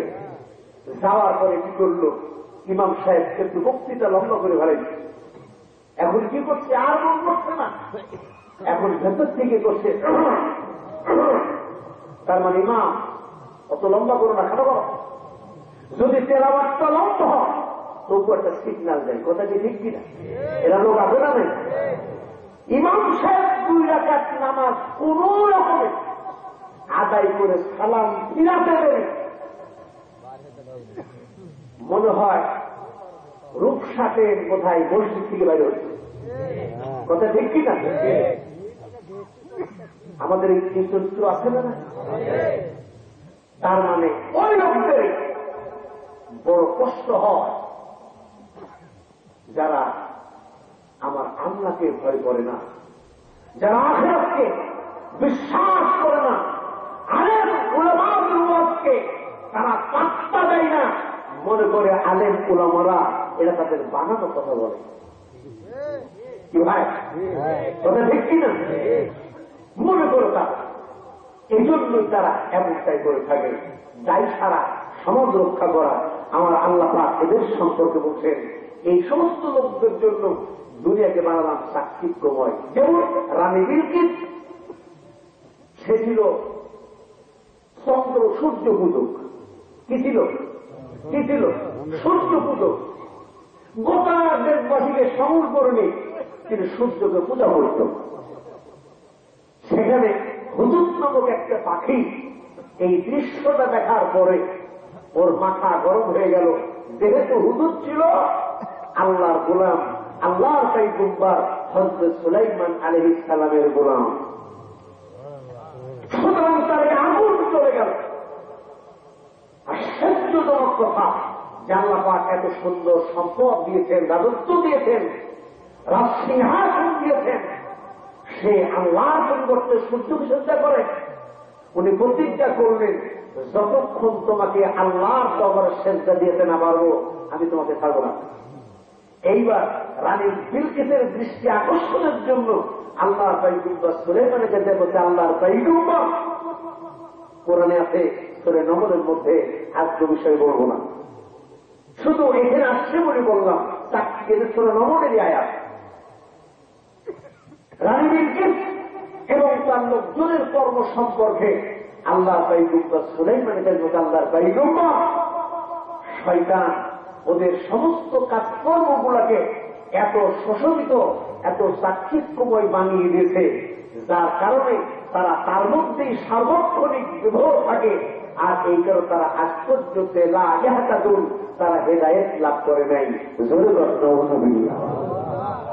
আল্লাহ পয়গম্বর ছেড়ে দিলেন নাকি? ছাড়েন নাই। পরে শোনাবো। তাই বলছিলাম,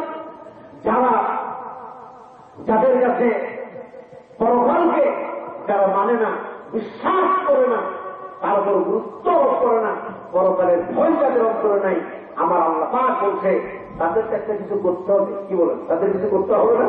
তাই এই দুনিয়া তাদের জন্য বড় চাকচিক্যময় বানিয়ে দিয়েছে। এই দুনিয়ার কাছে তারা রং তামাশায় সার্বক্ষণিক মত্ত থাকবে। দেখেন না, সারা রাত লাল পানি খায় আর মনে করেন, কি বলেন আর বলবো, এরকম আছে না নাই?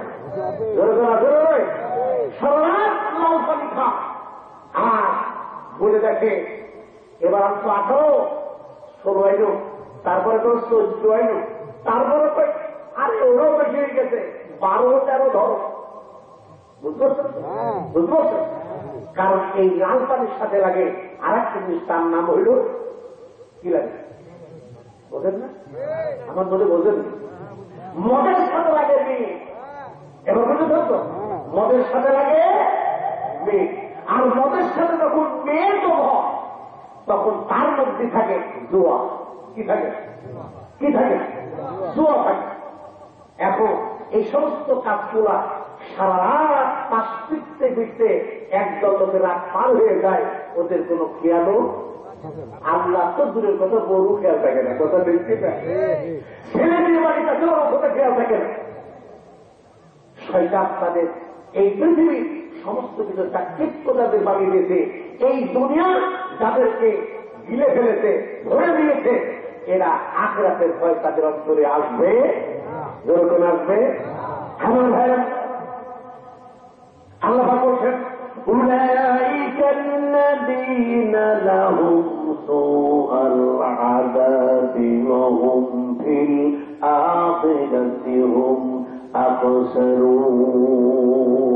আল্লাহ বলছেন তারা ওই সমস্ত লোক যাদের জন্য অত্যন্ত খারাপ শাস্তি রয়েছে, আর পরকালে তারা এই সর্বাধিক মাত্রা ক্ষতিগ্রস্ত হবে। আমার আল্লাহ তাআলা বলেছেন এই সমস্ত লোকগুলা আখিরাতের আদালতে এত ক্ষতিগ্রস্ত হবে, ওই দিন শত চেষ্টা করেও তারা সেখান থেকে পরিত্রাণ লাভ করবে না।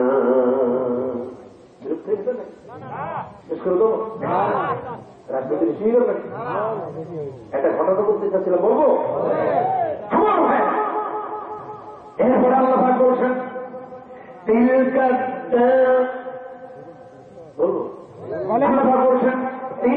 الدار الآخرة نجعلها للذين لا يريدون علوا في الأرض ولا فسدا والعاقبة للمتقين। আল্লাহ বলেন পরকালের ভক্ত আমি সেই সমস্ত লোকদের জন্য বিশেষভাবে নির্দিষ্ট করে দেব যারা জমিনে নিজেদের শ্রেষ্ঠত্ব প্রতিষ্ঠিত করতে চায় না, যারা তাদের নিজের শ্রেষ্ঠত্ব জমিনের উপরে কায়েম করতে চায় না, নিজের প্রভুত্বকে কায়েম করতে চায় না, নিজের মর্যাদাকে বাড়িয়ে নিতে চায় না, যারা নিজকে সদা সর্বদা ছোট মনে করে, তারা মানুষের মালিক হতে চায় না, তারা শুধুমাত্র মানুষের খাদিম হতে চায়। কি চায়? এরা কি হতে চায়? এরা শ্রেষ্ঠত্ব আসন চায় না, এরা মানুষের উপর নেতৃত্ব কর্তৃত্ব করতে চায় না, এরা মানুষকে গোলাম মনে করে না, এরা মানুষকে মনে করে আমি হলাম তাদের গোলাম আর তারা হল আমার মালিক, আমার দায়িত্ব তাদের খেদমত করা জোরে করে। সুবহান। আমার ভাইরা, যেমন আমরা খাস্তা করে দিয়ে আমাদের অন্তকালে সবাই যখন ঘুমে নিমগ্ন, তখন তিনি রাতের আধারে ঘুরে ঘুরে ঘুরে ঘুরে বেড়াতেন। একদিন ঘুরতে ঘুরতে দেখতে পেলেন মরুর মধ্যে একটা তাঁবুর মধ্যে টিপ করে আলো জ্বলছে, একটা পুরুষ পায়ে বসা, আর ভেতর থেকে চিৎকার আসতেছে, পড়ে গেলাম, কষ্ট পেলাম, আর পারি না, আমার সাহায্য করুন, আমার সাহায্য করুন। আমার ভাইরা, এই সময় হযরত ওমর আল্লাহর বান্দার সামনে হাজির হবেন, প্রশ্ন করলেন ভাই ঘটনা কি কও? এবার লোকটা মুখটা ফিরিয়ে দিলেন, আমি তোমাকে কি বলবো, তোমাকে বলে কোনো লাভ নাই। আবার মুখটার সামনে গেলেন, আবার যখন বললেন একই কথা হলো, এবার তৃতীয়বার একই কথা, চতুর্থবার বললেন আপনারা বলে কোনো লাভ হবে না, কারণ যদি হতো তাহলে আমি পারতাম। কারণ ওই তাঁবুর মধ্যে আছে আমার প্রাণ প্রায় স্ত্রী, সন্তান প্রসাদ যোজনা তারা, ঠিক আছে? একটা মা যখন তার সন্তানকে প্রসব করতে যান, এই যন্ত্রণা এই বেদনা শুধু মা ছাড়া আর পৃথিবীর কোন মানুষ আরো জোরে যাবে। আমার ভাইরা, একটা সন্তানকে প্রসব করতে গিয়া আমার কত কষ্ট হয়, কত যাতনা, কত বেদনা হয়, এইটা শুধু মাই জানে। ওই মা একটা সন্তানকে মানুষ করতে কত কষ্ট করতে মাই জানে। কিন্তু আজকে বর্তমান যুগে এক জাতীয় সন্তান এমন হয়েছে, বড় হওয়ার পরে মাকে ভুলে গেছে, এরা মাতে না নাই। ওই জনম দুঃখিনী মাকে অনেক সন্তান হাত দিয়ে আঘাত করে মারে। আমার ভাইরা, কোরআনের মধ্যে এসেছে, হাদিস শরীফে এসেছে, আল্লাহ রব্বুল আলামিন বলেন, ওয়াকাদা রাব্বুকা আল্লা তা'বুদু ইল্লা ইয়্যাহু ওয়া বিল ওয়ালিদাইনি ইহসানা। তোমার রবের সিদ্ধান্ত হলো এক আল্লাহ ছাড়া অন্য কারো আনুগত্য দাসত্ব গোলামি করবে না। আল্লাহর পরে সন্তানের জন্য শ্রেষ্ঠ হচ্ছে তাদের বাপ আর মা। করে করেন সুবহানাল্লাহ। আমার ভাইরা, আমার নবী বলেছেন যে সন্তান প্রতি তার মা বাবা সন্তুষ্ট, আমি রাসূল তার উপর সন্তুষ্ট, আর আমি রাসূল যার উপর সন্তুষ্ট তার উপরে আল্লাহ রাব্বুল আলামিন সন্তুষ্ট। কোন মা বাবা তার সন্তানের মৃত্যুর উপরে যদি দোয়া করে, ওই সন্তান বিনা হিসেবে আল্লাহর জান্নাত লাভ করবে। জোরে করেন সুবহানাল্লাহ। আমার ভাইরা, তাই বলছিলাম মায়ের গায়ে কেউ হাত দেবেন না, কথা ঠিক কিনা? কেউ দেবেন নাকি? মাকে মারবেন নাকি? কারা কারা মা বাপকে মারবেন এটা হাত তুলে দেখার দিকে আল্লাহ কেউ আছে? মাকে আঘাত করবেন এমন কেউ আছে? আমার বন্ধুরা, খবরদার মাকে আঘাত করবেন না। তাই বলছিলাম ভাইয়ের আমার। এরপরে এই জন্য আপনাদের ক্ষেত্রে আরোপ করতে চায়, মা বাবার মতো বড় আর তাই না। আল্লাহর পরে সন্তানের জন্য তার মা বাবা হচ্ছে শ্রেষ্ঠ, তার মা বাবা হচ্ছে বড়। আবার আল্লাহ পাক বলছেন তাদের জন্য আমি আল্লাহ পাক আমার জান্নাতের ঘর বানাইয়ে রাখবো, তারাই জান্নাতের ঘরের মধ্যে ঢুকবে। যারা দুনিয়াকে প্রাধান্য দেবে না, যারা দুনিয়াকে খেদমত মনে করবে, মানুষের খাদেম মনে করবে, মানুষকে চাকর বানাতে চাই না। হযরত ওমরের কথা বলছিলাম। এইবার হযরত ওমরকে বললেন, আমার স্ত্রীর তো স্বপ্নে উঠেছেন। এইবার ওমর বলছেন, দেখি তোমার জন্য কি করা যায়। এইবার হযরত ওমর চলে গেলেন তার নিজ গৃহে, স্ত্রীকে ডাকতে বলছেন, বেগম তুমি কি জান্নাত খরিদ করতে চাও? বলছে, জান্নাত আবার বিক্রি হয় নাকি দুনিয়ায়? বলে, এক্ষুনি জান্নাত বিক্রি হচ্ছে, তুমি কি কিনতে চাও? বলে, হ্যাঁ কিনবো। যদি কিনতে চাও অন্যদিকে তাকাইও না, আমার পেছনে পেছনে এখন দৌড় আরম্ভ করো। হযরত ওমর চলে এলেন, তাবুর কিনারায় গিয়া স্ত্রীকে বললেন, ওই তাবুর মধ্যেই জান্নাত বিক্রি হচ্ছে, যদি তুমি তার সেবা করে তার সন্তান প্রসব হয়ে যায়, তাহলে আল্লাহ পাক বিনিময়ে তোমাকে একটা জান্নাত দিয়ে দেবে। জোরে করেন সুবহানাল্লাহ। এরপরে বসে গেলেন। বসার পর কিছুক্ষণ পর সন্তানের কান্না শব্দ শুনতে পেলেন, আর ভেতর থেকে আমিরুল মুমিনিন স্ত্রী ওখান থেকে বলছেন, আমিরুল মুমিনিন আপনি আপনার বন্ধুকে জানাই দেন সে পুত্র সন্তানের পিতা হয়েছে। জোরে বলবেন না সুবহানাল্লাহ? জোরে বলবেন না সুবহানাল্লাহ? সবাই দেখবেন। আমার ভাই, আমিরুল মুমিনিন শব্দ শোনার পরে এখন বলুন তো দেখি ওই লোকটার অবস্থাটা কি হবে? কি হবে? কি হবে? আমার ভাই ভীত সন্ত্রস্ত হয়ে গেছে। একটা দেশের অর্ধজাহানের খলিফা আমিরুল মুমিনিন, খলিফাতুল মুসলিমিন, আমি এমন আচরণ তার সঙ্গে করেছি, জানি না এই আচরণের বিনিময়ে আমার সাথে তিনি কি ব্যবহার করবেন। সবল হয় না, মুখ দিয়ে কথা আসে না, সঙ্গে সঙ্গে দৌড়াই দিয়া হাত দুখানা জড়িয়ে ধরে বলছে, আমিরুল মুমিনিন রাতে আপনারা চিনতে পারি নাই, না চিনি না জেনে এমন খারাপ কাজ আপনার সঙ্গে ব্যবহার করেছি, এইগুলো ব্যবহারের জন্য আপনার কাছে মাপ চাই। শুধু মাপই চাই না, বরং আপনি যতক্ষণ আমার মাপ না দেবেন শান্তি পাবো না। হযরত ওমর বললেন, তুমি কোনো খারাপ ব্যবহার করো নাই, বরং আমি ওমরের দেরি হয়ে গেছে। আমি দেশের প্রেসিডেন্ট না, আমি দেশের সেবক, আমার দেশের মধ্যে তোমার স্ত্রী যে সময় পর্যন্ত কষ্ট পেয়েছে, আমার উচিত ছিল ওই প্রসাদ বেতনার আসার আগেই যদি তোমার স্ত্রীর কাছে আমার স্ত্রীকে পাঠাতে পারতাম অথবা সেবিকা পাঠাতে পারতাম, তাহলে আমি সঠিক আমার দায়িত্ব পালন হতো। আমার ভাই, এই ওমরের কথা তখন চলে এলো। ছোট্ট একটা ওমরের ঘটনা শোনাই।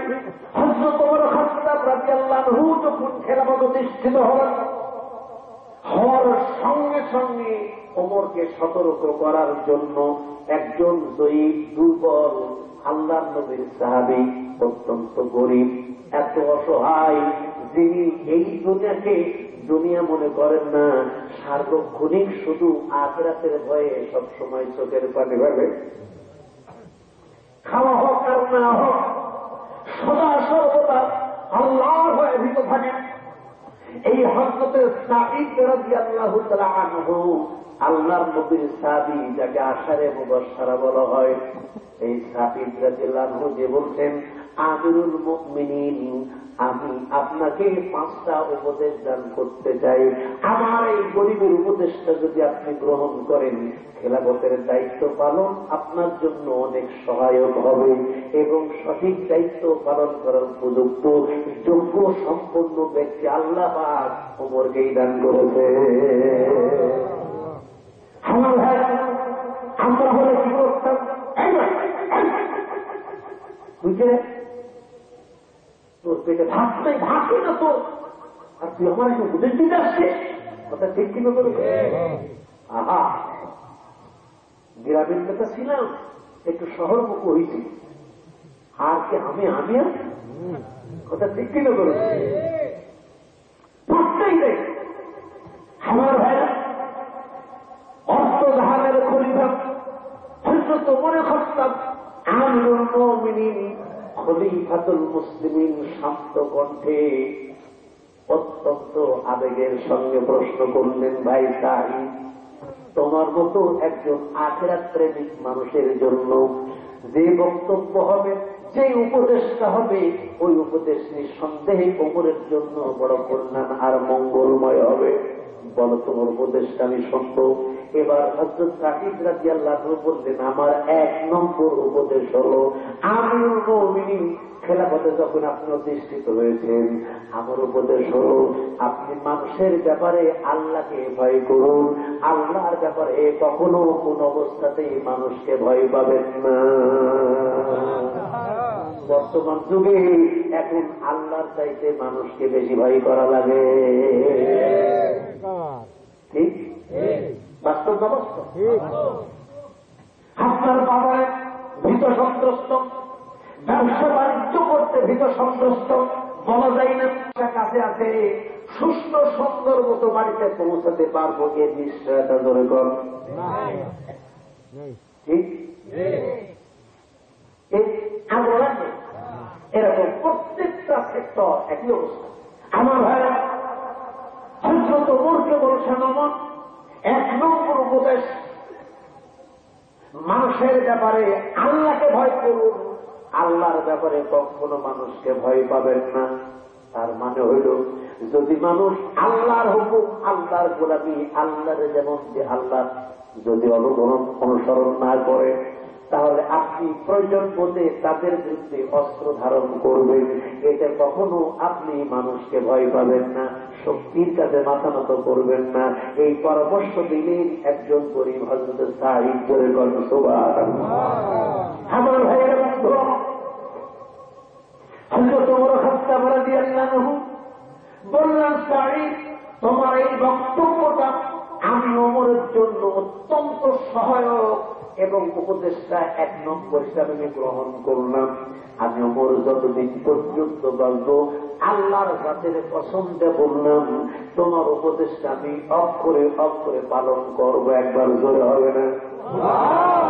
জোরে হবে না? আমার ভাইয়া, হযরত ওমর বললেন, ভাই সাঈদ, এবার তোমার 2 নম্বর উপদেশ পরামর্শটা কি বলো? হযরত সাঈদ বলেন, আমিরুল মুমিনিন, আপনার কথা, আপনার কর্ম যেন কথার বিপরীত না হয়, আপনার কথা এবং কর্ম যেন একই রকম হয়। বলুন তো আমাদের কথা আর কর্ম এক আছে না দুইটা দুই জায়গায় আছে? আরো বেশি ভুল বলো না, রাগটা করতেছেন নাকি? দু একজন লোক যে ওঠে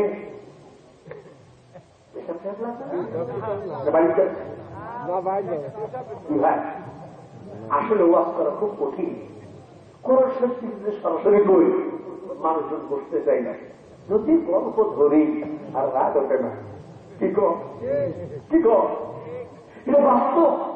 এই জন্য সব রকমের থাকা লাগে। ঘটনা ভালো না খারাপ? আমার ভাই আখিরাত প্রেমিকের দুনিয়া ভিত্তিক। আজকে যদি আমরা আখিরাত প্রেমিক হয়, এই দুনিয়া আমাদের কাছে আজকেই তুচ্ছ হয়ে যাবে, আর দুনিয়া আমাদের যাদের কাছে তুচ্ছ হবে। আমি হলফ করে মাদ্রাসার ময়দানে বলে গেলাম, কাল কিয়ামতের ময়দানে হাসতে হাসতে আল্লাহর মেহমান হয়ে জান্নাতে যাবেন, কেউ আপনাকে আটকায় রাখতে পারবে। আমার ভাই হযরত ওমর বলছেন, ভাই সারি তোমার এই দ্বিতীয় উপদেশটাও মারাত্মক, কারণ আজ পর্যন্ত কথা এবং কাজ একরকম রাখা মারাত্মক কঠিন, বড় দায়িত্ব। কথা ঠিক কিনা ধরে বাপে ছেলের কাছে কথা রাখতে পারছে না, মা স্বামীর কাছে, স্ত্রী স্বামীর কথা রাখতে পারছেন না। কথার কাছে দুই রকম হয়। যেমন বউকে খুশি করার জন্য স্বামী বাজার থেকে 300 টাকার একটা শাড়ি এসে বউ কয় কত টাকা দাম, কয় বেশি হইল না, আমার ক্ষমতাও কম, এই জন্য তোমার জন্য সব করে আনলাম 750 টাকা দিয়া। তাকে খুশি করার জন্য। কারণ যদি বউকে কয় 300 টাকা দেবে, অনেক কথা ঠিক কিনা? এখন বউকে খুশি করার জন্য স্বামী কথা কাজে মিল হইল। আমার ভাই স্ত্রী অবরণ হয়ে গেছে, দুর্বল হয়ে পড়েছেন। স্বামী স্ত্রীর প্রতি একটা হুকুম করলেন, স্ত্রী তখন স্বামীকে ওই রকমই জবাব দেন, দেখো আমি তো তোমার খুবই ভালোবাসি, কিন্তু কি করব, হঠাৎ করে এমন একটা আমার হাতে বেদনা হয়েছে, পায়ে যন্ত্রণা, পেটে যন্ত্রণা, যার কারণে আমি তোমার এই হুকুমটা রাখতে পারলাম না। তার মানে ওর পেটেও বেদনা নাই, হাতেও বেদনা নাই, করাতে দুর্বল। ঠিক কিনা? এই দায়িত্ব পালনে দুর্বল। স্বামীকে মিথ্যা সান্ত্বনা দিল। স্বামী বলছে ঠিক আছে, কথা ঠিক কিনা? তাহলে কথার কাছে মিল হইল। কথায় সমাজের দিকে যদি তাকান, কথায় একা আর উপরে যদি যান, কথার কাজের মিল ধরে বাস্তব না বাস্তব? হযরত ওমর বললেন, ভাই সারি আমি রাসূলের সাহাবী, আমিরুল মুমিনিন, আল্লাহর নামে শপথ করে বলছি, যতক্ষণ পর্যন্ত আমার জীবন থাকবে, আমার মাথা থাকবে, আমার চোখ থাকবে, যতক্ষণ পর্যন্ত আমার শক্তি এবং সামর্থ্য সাহস থাকবে, খোদার কসম বললাম আমি তোমার এই কথাটা মানার জন্য চেষ্টা করব, যেন আমার কথা এবং কাজ কখনো দুই রকম না হয়। কথা এবং কাজ যদি একরকম হতো, তাহলে সমাজে শান্তি হতো না অশান্তি হতো? বিশ্বনবী আমার বললেন, তবু আয়েশা রাতের অন্ধকারে তুমি আমার কাছে যা দেখতে পাও, যা পাও, দিনের আলোতে সব কথাগুলা মানুষের কাছে বলে দাও। আমি রাসূলের একটা কথাও কখনো গোপন রাখবে না, কারণ আমি রাসূলের কথা এবং কর্ম কখনো দুই হবে। আর এই জন্যই আমার আল্লাহ পাক বলেছিলেন, লাকাদ কানা লাকুম ফি রাসূলিল্লাহি উসওয়াতুন হাসানাহ। তোমাদের জন্য অবশ্য অবশ্য উত্তম আদর্শ রয়েছে বিশ্ব নবীর জীবনের মধ্যে। আমার নবীর আদর্শ যতক্ষণ পর্যন্ত মানুষ গ্রহণ না করবে, ততক্ষণ পর্যন্ত দেশে, সমাজে, রাষ্ট্রে কেউ শান্তি দিতে। আমার ভাই সাহাবী, নাম হযরত ওমর। সাবজেক্ট মনে রাখবেন, আখিরাত প্রেমিকের দুনিয়ার ভীতি। আমার ভাইরা, এবার ওমর বলছেন, ভাই সারি, তোমার 3 নম্বর উপদেশটা বলো। বলছে, আমিরুল মুমিনিন, আমার 3 নম্বর উপদেশ হলো এই, আপনার নিজের, আপনার পরিবারের জন্য যা পছন্দ অপছন্দ করবেন, গোটা দেশবাসীর সকল মানুষের জন্য আপনি তাই করবেন।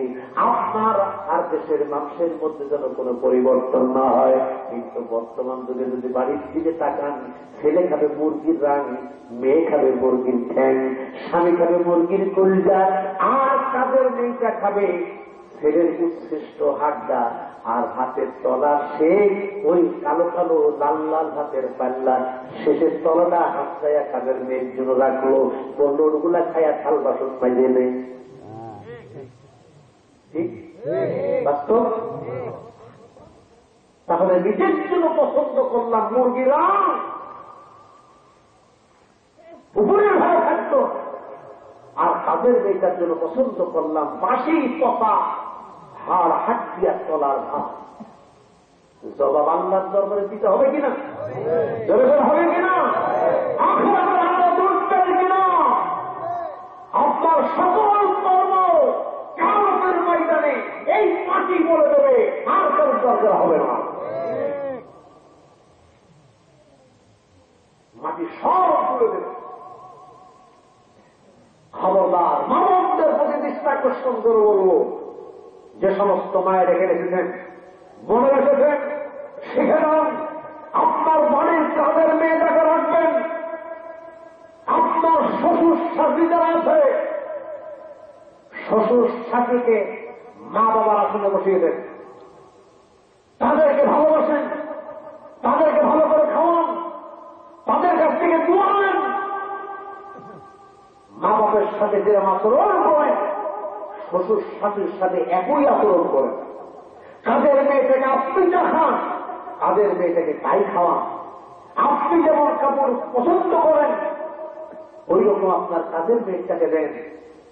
এইভাবে শুধু সংসার না, একেবারে মেন জায়গা পর্যন্ত। আর ভালো লাগবে? ভালো লাগবে? এই যেমন লক্ষ্য করে রাখেন, প্রত্যেকটা সেকশন, প্রত্যেকটা ক্ষেত্র, প্রত্যেকটা স্তর, স্থানে আমরা দেখব নিজের পছন্দ, নিজের জিনিস এক, আর নিজের গুলোর জন্য হারা। কি ঠিক কিনা?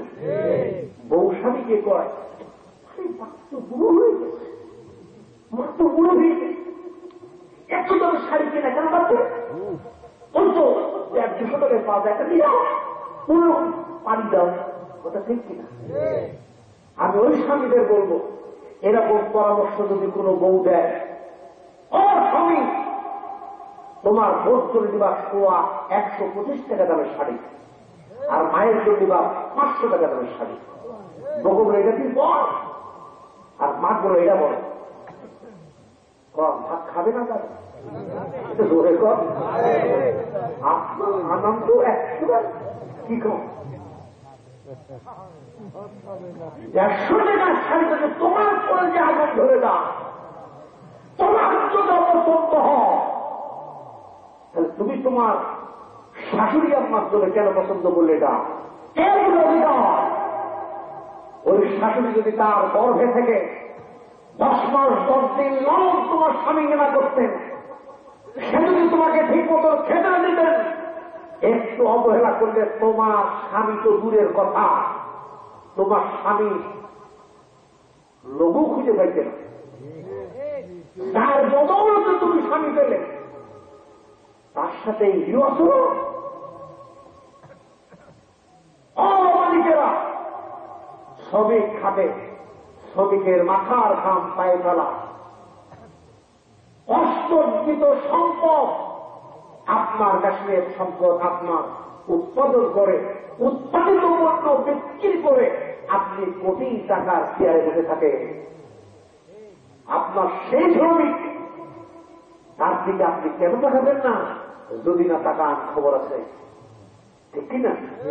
ঠিক এইভাবে একবার বললাম, শেষ পর্যন্ত নিজের জন্য যেটা পছন্দ করবেন ওইটা আরেকজনের জন্য করতে আমার ভাইরা হযরত ওমর খাত্তাব রাদিয়াল্লাহু আনহু বললেন, ভাই সাঈদ, তোমার এই বক্তব্যটা অত্যন্ত আনন্দদায়ক, অত্যন্ত ভালো লেগেছে, আমার কাছে পছন্দ হয়েছে, যার বিনিময়ে আমি এটাকেও গ্রহণ করলাম যতদিন পর্যন্ত আমি বাঁচব।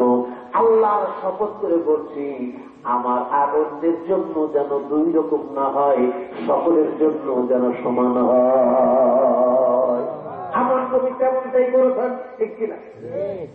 আল্লাহ নবীর জীবনের এক একটা উদাহরণ দেওয়া যেতে পারে, বেশি দেব না, ছোট্ট একটা কথা বলে দেই। আল্লাহর নবীর সাহাবী হযরত আবু হুরায়রা খোদার কারণায় মাটির উপরে রাস্তার উপর যখন শুয়ে পড়েছে, অন্যান্য ছেলেরা আসে গায়ে লাথি মারে, মুরগি বেড়ান মির্গি বেড়ান হয়েছে বলে কেউ একবারও জিজ্ঞাসা করে না তোমার পেটে কি খানা নাই, তুমি ক্ষুধার্ত? উপর হয়ে পড়ে আছে, এভাবে যাতনা দিয়ে চলে গেল। এমন সময় দেখতে পাই আবু বকর সিদ্দিক রাদিয়াল্লাহু আনহু রাস্তা দিয়ে আসেন। এবার আবু হুরায়রা মনে মনে করলেন, ভাইজান যখন আসতে মনে হয় এইবার আমাকে একবার জিজ্ঞাসা করবে। সঙ্গে সঙ্গে সামনাসামনি যখন হলো, আসসালামু আলাইকুম ইয়া আবু বকর, ওয়ালাইকুম আসসালাম বলেই তিনি বললেন, থাকো আমি বাড়িতে গেলাম। আবু বকর চলে গেল, হযরত ওমর এলেন, ওমরও চলে গেলেন। এইবার বললেন তারা চলে গেছে। এবার দেখেন বিশ্ব নবী সাইয়্যিদনা মুহাম্মদ রাসূলুল্লাহ সাল্লাল্লাহু আলাইহি ওয়াসাল্লাম আসছে। আবু হুরায়রা বসে গেল, আল্লাহর নবীকে সালাম দিয়েছেন। আমার নবী মুখের দিকে তাকিয়ে বলছেন, আবু হুরায়রা, মনে হয় তোমার পেটে কোনো খাদ্য নাই, তুমি মনে হয় না খায় ক্ষুধার্ত। ইয়া রাসূলুল্লাহ, আপনি বুঝলেন কেমন করে? আবু হুরায়রা, তোমার মুখের সাথে আমি বুঝতে পেরেছি তোমার কয়েকদিন মনে হয় খানা হয় নাই। আবু হুরায়রা, ইয়া রাসূলুল্লাহ, এখানে আমি পড়েছিলাম, আমাকে অনেকে লাথি দিয়ে চলে গেল দাঁড়ান বলে। আমার ভাই আবু বকর চলে গেল, আমার এই কথা জিজ্ঞেস করে নাই। ওমর চলে গেল, কথা জিজ্ঞেস করে নাই। আপনি করেছেন? আমার রাসূল, আমি আজ 4 দিন থেকে কিছু খাই না। নবী আমার বললেন, আমিও ক্ষুধার্ত, চলো। চলে গেলেন। যাবার পর প্রশ্ন করলেন, কি আছে নাকি? খবর এলো সামান্য 1 গ্লাস দুধ আছে। এবার রাসূল বলছেন, আবু হুরায়রা, চলে যাও, আপনাদের সুফাদের কাছে তারাও অন্য তোমার মতো না খায় আছে, দাওয়াত করে আসো। মনে মনে করলো, সর্বনাশ, সামান্য 1 গ্লাস দুধ, এ তো আমাদেরই হবে না। এদিকে রাসূল এই 70 জনকে দাওয়াত দিতে বললেন, কেমন করে কি হবে? কারণে কিছু হবে না। আমার ভাইয়েরা, যেহেতু রাসূল বলেছেন, সাহাবীরা মানবে কিনা? জোরদার মানবে কিনা? এখন নবীর উম্মত না মানতে পারে, নবীর উম্মত অস্বীকার করতে পারে, নবীর উম্মত নবীকে বৃদ্ধ আঙ্গুল দেখাতে পারে, কিন্তু আল্লাহ নবীর সাহাবীরা আমার নবীকে এমনই ভালোবাসত, আমার নবীর মুখ দিয়ে একটা কথা বের হতে দেরি হতো, সাহাবীদের মানতে দেরি হতো না। সুবহানাল্লাহ। আর এই জন্য আমার আল্লাহ পাক সাহাবায়ে কেরামদের উপর রাজি, সন্তুষ্ট। তারা জান্নাতি, তারা জান্নাতি, তারা জান্নাতি। আর নবীর উম্মতেরাই হবে জাহান্নামী, জাহান্নামী, জাহান্নামী। আমার ভাইরা এবার চলে গেলেন, আসরের সুফাতের দাওয়াত করে এলেন, সবাইকে লাইন করে বসিয়ে দিলেন। আল্লাহর নবী একটা মুক্তার মুখ দিয়ে একটা ফু দিলেন, হাতের আঙ্গুলটা দুধের মধ্যে ঢুকিয়ে দিলেন, আঙ্গুলটা বের করে বললেন, আবু হুরায়রা, এক এক করে সবাইকে পেট করে খাওয়া। শুরু করলো খাওয়াতে। আবু হুরায়রা মনে মনে দুর্বলতা আছে না নাই? দুর্বলতা আছে না নাই? এখন দিতে শুরু করেছেন, একজন একজন করে 70 জন তৃপ্তি সহকারে দুধ পান করলেন। গ্লাসটা ফিরে আনলো, রসুলের সামনে দিয়ে কই, ইয়া রাসূলুল্লাহ, সবাই পেট ভর্তি করে খেয়েছে, আমার নবী বললেন আবু হুরায়রা এখন তুমি খানা শুরু করো। বলি, ইয়া রাসূলুল্লাহ, আপনি খাওয়ার আগে আমি কেমন করে খাই? বলে, না তুমি খাও। তার মানে আবু হুরায়রার মনের খবর আমার আল্লাহ রসুলকে জানিয়ে দিতে না দেয় নাই। বিশ্ব নবী যেমন বলো তুমি আগে খাও, এবার আবু হুরায়রা ঝকঝক করে শুরু করলো, পেট ভর্তি করে খেলো। খাবার পরে গ্লাসটা দিয়ে কয়, ইয়া রাসূলুল্লাহ, আমি পেট ভরে খেয়েছি। আমার নবী বললেন আর একটু খাও। কয়, ইয়া রাসূলুল্লাহ, খাওয়ার জায়গা নাই। আমার নবী বললেন খাও খাও, আর একটু খাও। আবার শুরু করলেন খাইতে। খানা শেষ হয়ে গেল, আর রাখার মতো জায়গা নাই। গিলাসটা নবীর হাতে যখন ফেরত দেয়, তখন আবু হুরায়রা তাকিয়ে দেখে যেই পরিমাণ দুধ দিয়া গ্লাস শুরু করেছিল খাওয়াতে, তখনও পর্যন্ত ওই পরিমাণ দুধ গ্লাসের মধ্যে রয়ে গেছে।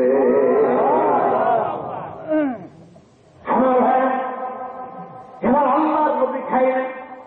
বলছিলাম সেই কথা, আমার নবীর পেটের ক্ষুধা আর সাহাবীদের ক্ষুধা। নবী বাড়িতে দিয়ে কালিয়া কোফতা কাবাব খাবে, আর নবীর সাহাবীরা দুধ 100 করে খাবে, এটা আমার রাসূল মেনে নেন নাই।